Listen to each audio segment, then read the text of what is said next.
Bonjour à tous, bienvenue sur Prodify. On termine ces vidéos sur les narratives pour le prochain bull run et on termine avec la plus grosse narrative pour moi, c'est les Layer 2. Je suis quasiment sûr qu'au prochain cycle, les Layer 2 vont vraiment exploser.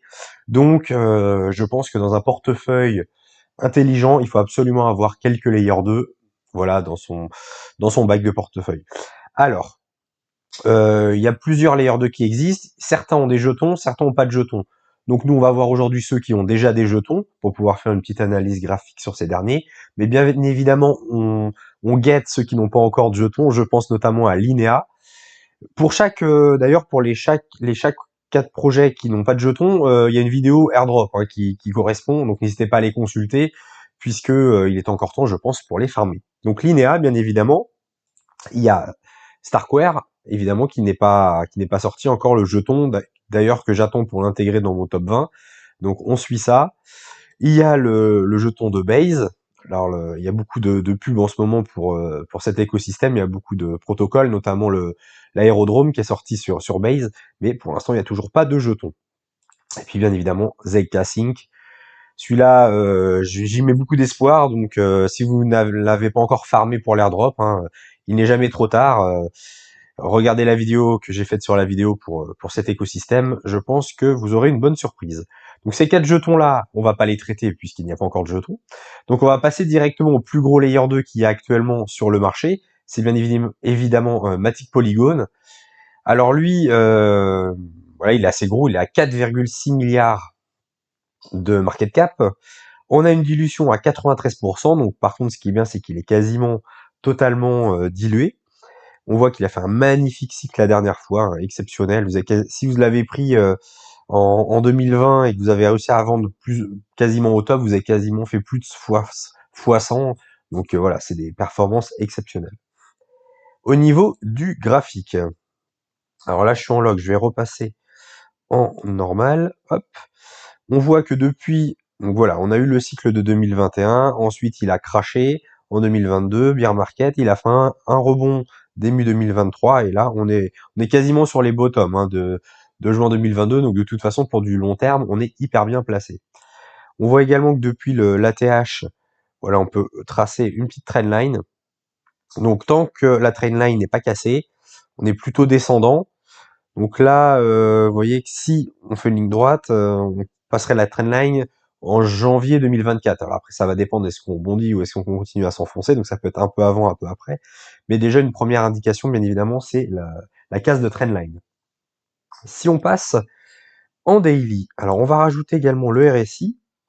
On va voir quelque chose qui est assez intéressant, c'est qu'il y a une belle divergence. Vous voyez, alors si je fais les traits, là, vous voyez que ça descend. Et en même temps, sur le RSI, on est en train de monter. Voilà. Donc il y a une divergence qui est en train de se créer. Est-ce que on a fait le point bas? Peut-être. En tout cas, il y a une belle divergence. On peut rajouter le Bienstit pour savoir un petit peu ce que ça donne. Hop. Alors, je vais enlever celui-là. Tac, pour ajouter l'autre. Voilà. On rajoute le Bienstit et vous voyez que on est encore dans du rose. Mais vous voyez, les deux moyennes mobiles commencent à se rapprocher, donc peut-être que dans quelques jours, on va passer bleu, comme ici. Donc si on commence à faire des divergences, des W sur le prix, et qu'au niveau du momentum, on passe bleu au bien stit, ça veut peut-être dire qu'on est quasiment au bottom. Donc à suivre, la trendline, le bien stit, et puis voilà, des W sur le prix. Voilà un peu pour Matic Polygon. On continue avec le token Arbitrum. Alors sur Arbitrum, c'est un token beaucoup plus récent. On est à 1 milliard de capitalisation. Par contre, attention, une dilution seulement de 12%. Donc il va y avoir un petit phénomène de dilution, donc être toujours attentif à la date de libération des tokens, donc bien se renseigner là-dessus. On voit que pour l'instant on est plutôt sur une trend descendante. Alors après, si vous avez suivi cette chaîne, vous avez sans doute bénéficié de l'airdrop d'Arbitrum, donc c'est des jetons que vous avez gagnés. Donc bon, c'est pas très grave, mais on voit que depuis le mois de avril, on est plutôt quand même sur une trend descendante. Alors on peut même mettre une petite trendline comme ça. Hop, vous voyez. Toujours pareil, comme pour le Matic, tant que là on casse pas la trendline, c'est plutôt descendant. On va voilà essayer de voir quand est-ce qu'on casse. Dès qu'on va passer comme ça à la trendline, c'est plutôt bon signe. Et alors là, je suis en daily, hein, pas en weekly, puisque bon, comme le token est pas vieux, voilà, en weekly ça va suffire. Et puis à court terme, en daily, pardon, ça va suffire. Et à court terme, on voit qu'on a vraiment été sur le RSI en survente à partir du 11 septembre. Et on voit qu'on commence à faire des W sur le RSI et des W sur le prix. Alors là, on voit pas très bien. Si vous n'arrivez pas trop voir les W, je vous conseille de mettre en droite et pas en bougie. Et là, on voit beaucoup mieux, vous voyez. Premier W, hop, si là on fait un creux ascendant, donc plus haut que le précédent, si on rebondit comme ça, voilà, ça fera deux W l'un dans l'autre. Et donc, potentiellement, un début de retournement. À voir. Est-ce que on refait un W ou est-ce qu'on s'enfonce? On voit que le RSI remonte aussi, donc c'est plutôt bon signe. Donc à court terme, pourquoi pas une petite remontée du token Arbitrum. Voilà pour ce token. On enchaîne avec le jeton Optimism de ticker OP. Alors on est également à 1 milliard hein, de capitalisation et 18% de dilution. Donc pareil, attention à la dilution. On voit que le token est un petit peu plus âgé que Arbitrum, mais bon, il a 1 an grosso modo, donc c'est pas non plus exceptionnel. On voit que il a bien dumpé à sa création. Ensuite, on a fait un beau W en weekly. On a repumpé énormément jusqu'au 3,2$ et là, on a retracé. Alors, on voit qu'on a retracé et qu'actuellement, on est en zone de rechargement. Voilà. Donc, pour du long terme, on est très bien placé. On peut voir également qu'en weekly, on suit une trendline plus ou moins. Donc là, voilà, on a rebondi dessus. Bon là, on a méchant un peu en dessous, mais on a réintégré. Là, on a retravaillé, mais on n'a pas cassé. Donc tant qu'on est au-dessus de cette trendline, le OP est globalement haussier. Donc pas d'inquiétude. Par contre, si un jour on casse cette trendline, à l'inverse des trendlines descendantes, les trendlines ascendantes, si on les casse, attention, gros warning. Voilà. Si on passe en daily et qu'on met un petit biais instit, on va voir ce que ça donne.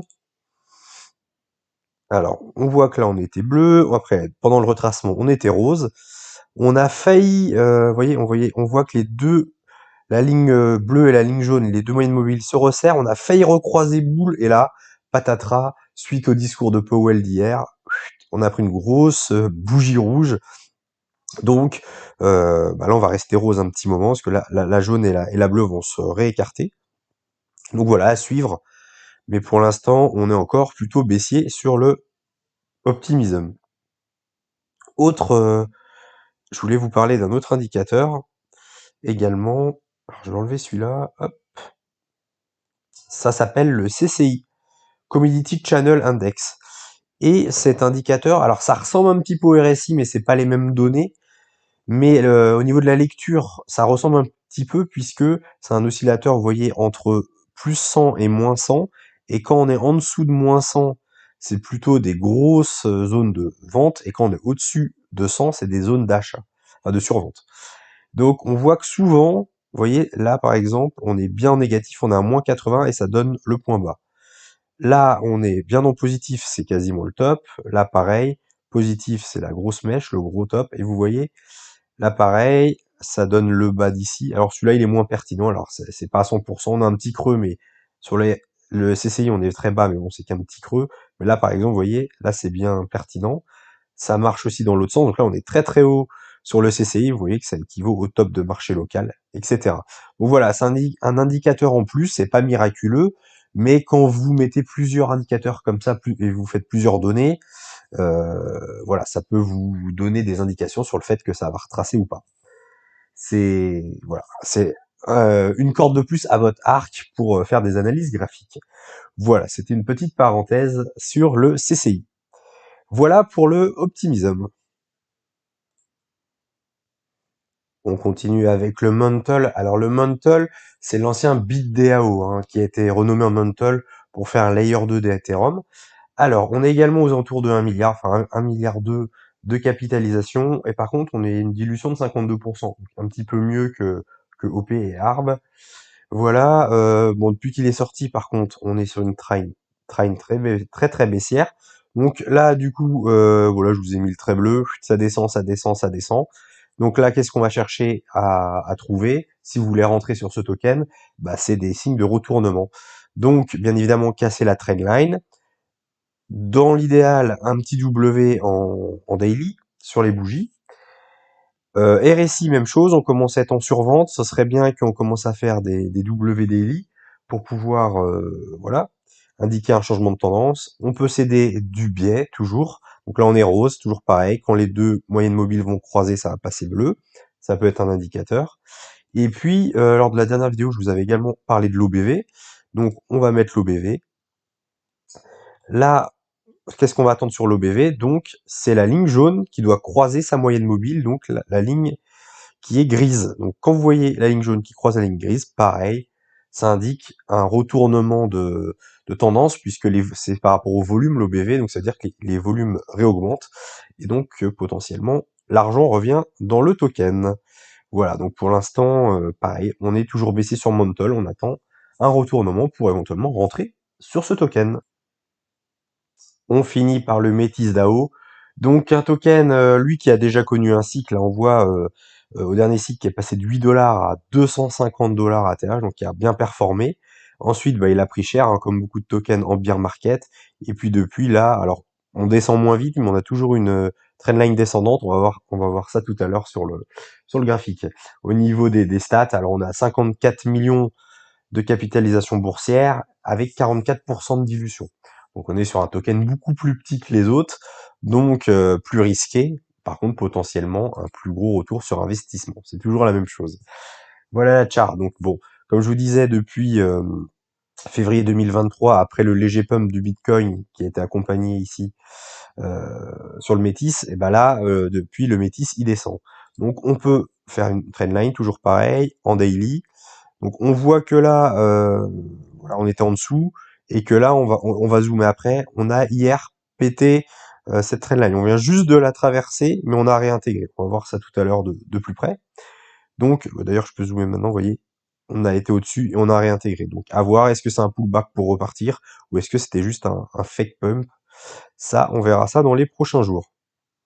Concernant les autres métriques, on voit que le RSI, alors, c'est ce qu'on voulait voir sur le précédent token, sur Montel, c'est que vous voyez là, le prix descend et là, il y a une divergence haussière. Vous voyez, là, ça monte, ça fait enfin, le RSI monte et en même temps, il fait des W. On réintègre et là, vous voyez, divergence et là, pan, ça a pété. On a pété à la hausse en 3 jours. On a énormément rebondi et là, aujourd'hui, on retrace un petit peu. Si on met le biais, bien évidemment, bah, les deux moyennes mobiles se sont croisées et là on commence à être dans du bleu. On était rose, on est bleu, mais c'est dû évidemment au fort pump.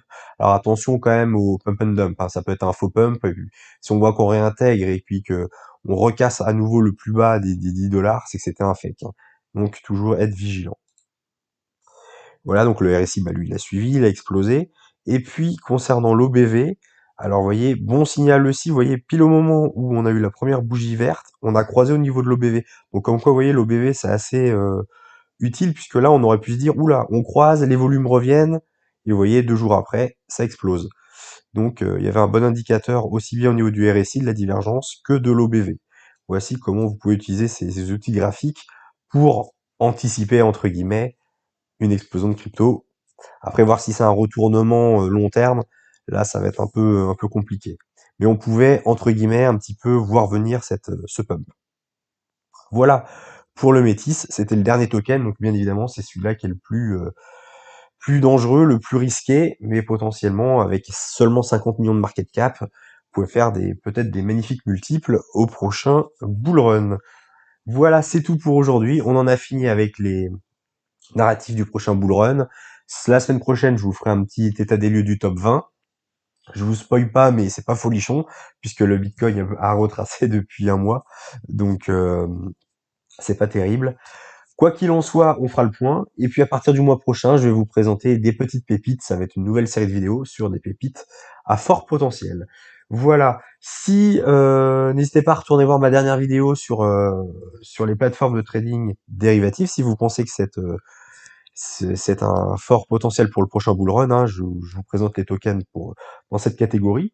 Et puis vous avez toujours la formation, si vous voulez vous former sur la finance décentralisée de A à Z, savoir tout faire, des swaps, jouer les airdrops, faire des bridges, plein de chapitres, tout sur la finance décentralisée, super complet. Allez voir en lien, il y a le lien pour ma formation.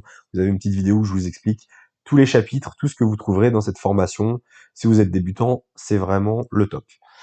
Voilà, c'est tout pour aujourd'hui. Merci d'avoir regardé cette vidéo jusqu'à la fin. N'hésitez pas à liker voilà les vidéos, comme ça pousse l'algorithme et ça m'invite à faire de plus en plus de vidéos. Et puis de mon côté, donc je vous retrouve la semaine prochaine pour une nouvelle vidéo.